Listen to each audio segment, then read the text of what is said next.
Hi everyone, welcome back to my channel where I like to share any and all things that bring me joy, hence the name Share Elation.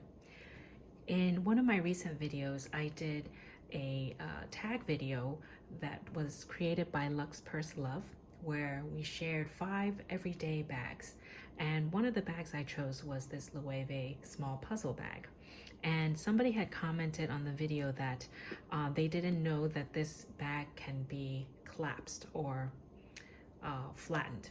And I knew this all along ever since I found out about the puzzle bag, but for some reason I never tried it for myself. So I did some research online and learned how to flatten this bag. So I thought I would just share this in a quick video here. So for the purposes of this demonstration, I took the strap off and out of the bag. You can put it in after you flatten it. And so when I flattened the bag, I have the zipper open, but I have the back zipper closed. Okay, so I'll just tuck it in here. And what I learned was first you sort of tuck this small trapezoid-like piece in a little bit. So you push it in like so, and then this piece actually should kind of pop out. My bag doesn't do that because I've never tried it before, only just right before filming this video because I wanted to make sure I can actually do it. So this part should sort of pop out. So you see the folds of the leather. When you push this in, this part should pop out. If not, you probably have to help it a little bit. And you want this part to just kind of fold down like so. Basically flattening it along the lines of the folds of the puzzle pieces. So this part goes like so. And this part here, you'll see there's like a kind of like a T, like a crooked T shape. And this part should pop out like so and flattened like this. So basically it's kind of molding to the lines of the bag, and you flatten it like this over here. And in the back, you'll see that this part, again, for my bag, I have to help it a little bit. So this part, the tip of the back X should pop out as well. So have to help it a little bit and push it in like so.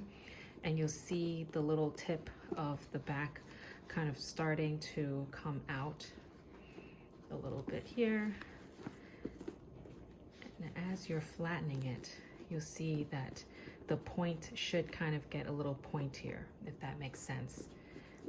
This is only the second time I'm doing it to my bag, so it's probably because it's never taken this shape before. But basically, when you flatten it, this is what it looks like. Now I wonder if I closed the zipper, it probably would be a little bit better so air doesn't get into the bag and start to fluff back out. But essentially this is how you flatten the bag. And you see right now the folds of the bag is just being followed. So all the way to the tip over here where the tip pops out.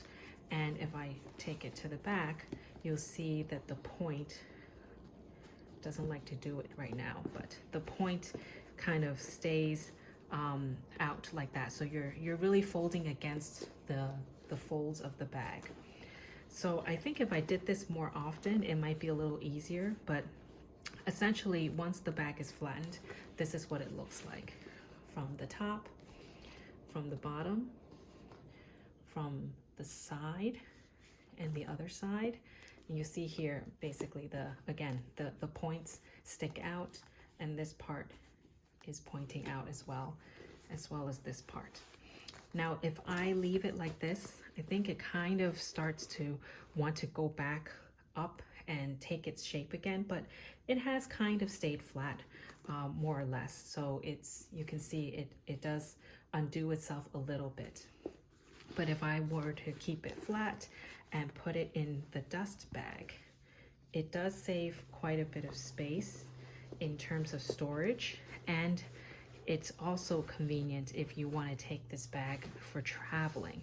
So the strap, I would tuck it in afterwards, but just to show if you were traveling with this bag and you tucked it in your dust bag, it's pretty flat. See, this is the how tall it is. Of course, the width will still remain, but you can, I think, feel pretty safe that even if it gets crushed, it will remain in good shape, because once you take it out, assuming you folded it right and flattened it the right way against all the lines and having the corners pop out like that, it should be a breeze to undo it and use the bag when you get to your destination. So to undo it, what I tried was just really shaking the bag a little bit, maybe undoing the zipper, shaking the bag a little bit, and you start to see that it does take its form.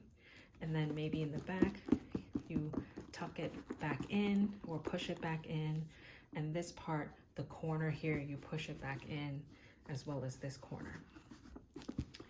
Sometimes if this folds too long, you may see a bit of a crease, but I think after a while, if you use the bag enough, it will kind of slouch a little bit like it normally does, and it takes its original shape back. So I think it's a very handy option to have to store your bag and to bring it for traveling.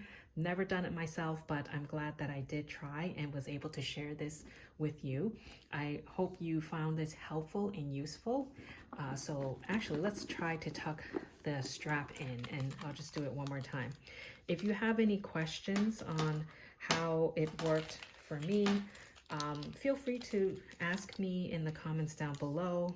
I tried to show this as detailed as possible while explaining it. So right now I'm just going to put the strap on the back, just standing up against the back of the bag. And let's try to do this again with the maybe zipped again.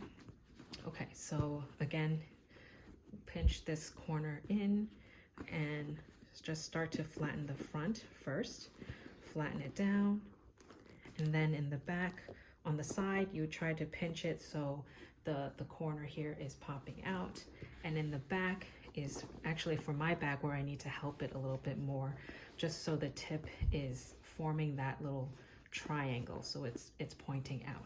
So all the zippers are zipped, and it does seem pretty easy to flatten this time.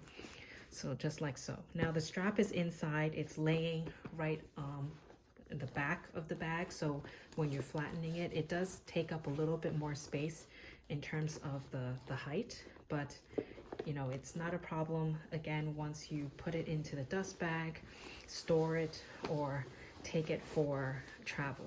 So this is approximately how big it is.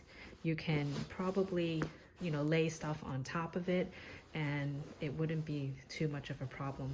I would just suggest not to put any sharp objects on top of it in your luggage, but I'm sure you wouldn't do that for any bag anyway. So again, if you have any questions, let me know. I hope you found this video helpful, and I'll see you next time in my next video. Thanks and bye.